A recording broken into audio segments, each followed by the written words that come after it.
अस्सलामुअलैकुम वरहमतुल्लाहि वबरकातुहू।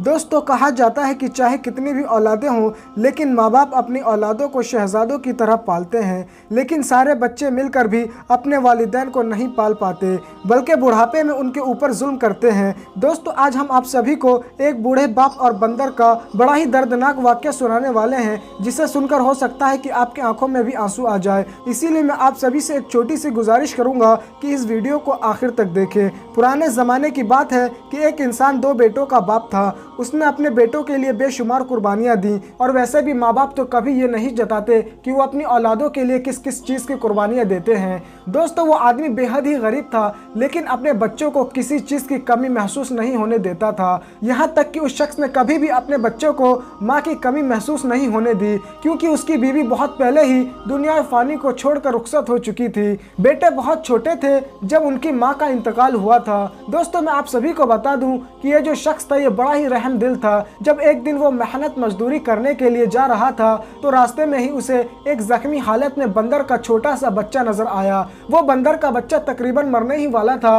दोस्तों, वो जो शख्स था, उसने जल्दी से उस बंदर के बच्चे को उठाया और डॉक्टर के पास ले गया और उसकी मरहम पट्टी करवाई और अपने घर लेकर आ गया। दोस्तों, अब दो बेटों के साथ साथ बंदर का वो छोटा सा बच्चा भी उनके घर का एक हिस्सा बन गया। दोस्तों, वो बंदर का बच्चा धीरे धीरे बड़ा होता गया और यहाँ वो शख्स बूढ़ा होता चला गया। दोस्तों, अपने बच्चों की जिम्मेदारी उठाकर उस शख्स की कमर झुक गई थी, लेकिन कभी भी वो शख्स कोई भी शिकवा जबान पर नहीं लाया। बेटे ऐसे गद्दार, ऐसे बेवफा थे कि उन्हें अपने बाप का कोई एहसास नहीं था। बचपन से ही उन्हें सिर्फ फरमाइश की आदत थी, जबकि बंदर का जो बच्चा था, उसको अपने मालिक से बहुत ही ज्यादा लगाव था। दोस्तों, धीरे धीरे वक्त गुजरता चला गया।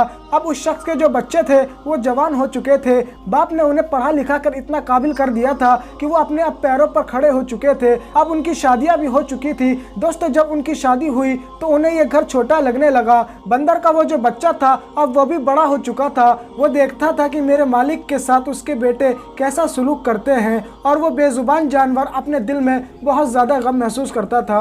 वो अपने मालिक के हर वक्त साथ रहता था। एक दिन तो बेटे ने यह कहकर अपने बाप को अपने घर से निकाल दिया कि अब बहुत हो गया, महंगाई बहुत बढ़ गई है, घर के खर्चे पूरे नहीं हो रहे। अगर आप कहते हैं तो हम आपको ओल्ड एज होम, यानी जहां जाहिल लोग अपने बूढ़े माँ बाप को रहने के लिए छोड़ जाते हैं, वहां डलवा देते हैं। वहां आपके बराबर के बहुत सारे बूढ़े लोग होंगे। आपको वहां पर आपको कई साथी भी मिल जाएंगे, जिससे आपका मन लगा रहेगा। दोस्तों, बाप समझ गया था कि बेटा क्या कहना चाहते हैं। फिर उस शख्स ने अपने बेटों से कहा कि तुम लोग मेरी फिक्र मत करो, बस तुम खुश रहो, यहाँ से मैं चला जाता हूँ। दोस्तों, बच्चों ने अपने बाप को घर से निकाल दिया और ये तक भी नहीं पूछा कि कहाँ पर जाएंगे, बल्कि खुश हो रहे थे कि चलो बूढ़ा बाप घर से निकल गया। मेरे प्यारे दोस्तों, मैं आप सभी को बता दूं कि वो जो बूढ़ा शख्स था, उसने मेहनत मजदूरी करना शुरू कर दिया। लेकिन इस बुढ़ापे में कैसे मेहनत करता। बड़ी मुश्किल से 2 वक्त की रोटी मिल पाती थी, जो वो आदमी और बंदर खा लेते थे।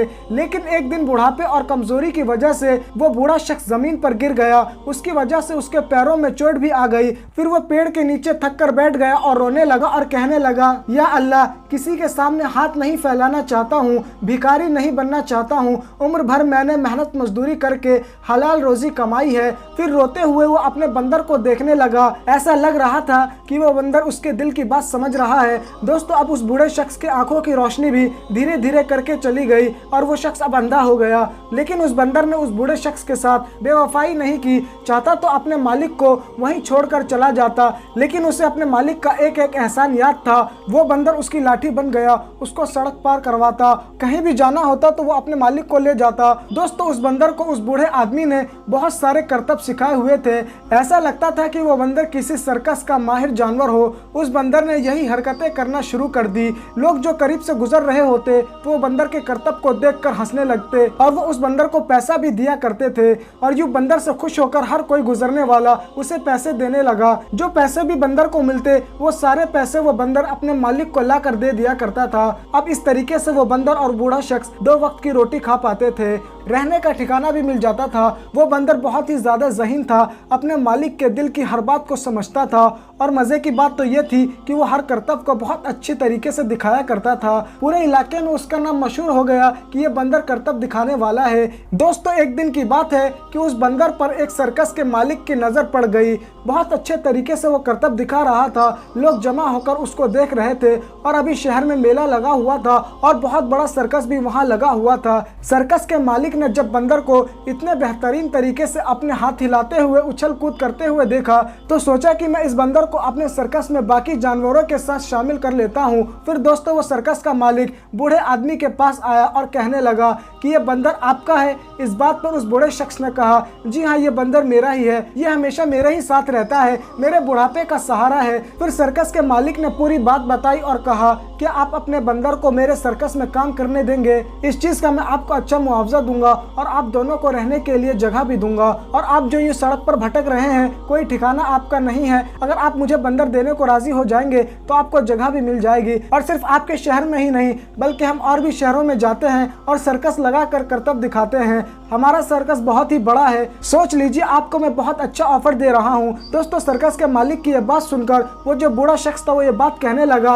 इससे ज्यादा बेहतरीन बात और क्या हो सकती है। दोस्तों अब वो दोनों सर्कस में शामिल हो गए। सर्कस में बंदर को नए नए करतब सिखाए गए और उस बंदर के करतब को लोग बहुत ही ज्यादा पसंद करते थे और लोग दूर दूर से उस बंदर को देखने के लिए उस सर्कस में आया करते थे। दोस्तों एक मर्तबा शहर में मेला लगा हुआ था, बहुत बड़ा मेला था, दूर दूर से अमीर तरीन लोग सर्कस देखने के लिए आए हुए थे। बंदर के करतब को देखकर लोग खड़े होकर तालियां बजाने लगे। सर्कस के मालिक ने बंदर को कंधे पर उठा लिया और कहने लगा, इसने तो आज हमारे सर्कस की शान निराली कर दी, यानी इस बंदर ने हमारे सर्कस को और भी ज्यादा मशहूर कर दिया। दोस्तों उन देखने वाले लोगों में उस बूढ़े अंधे आदमी के बेटे भी बैठे हुए थे जो अपने बीवी बच्चों के साथ मेला देखने के लिए आए हुए थे। वो पहचान गए कि ये तो वही बंदर है जो हमारे बाप के साथ रहता था, तो क्या सर्कस में हमारा बाप भी मौजूद है। यही सोचकर वो इधर उधर अपने बाप को तलाश करने लगे। तभी उन्होंने अपने बाप को देखा कि वो कोने में खड़े होकर तालियां बजा रहे थे।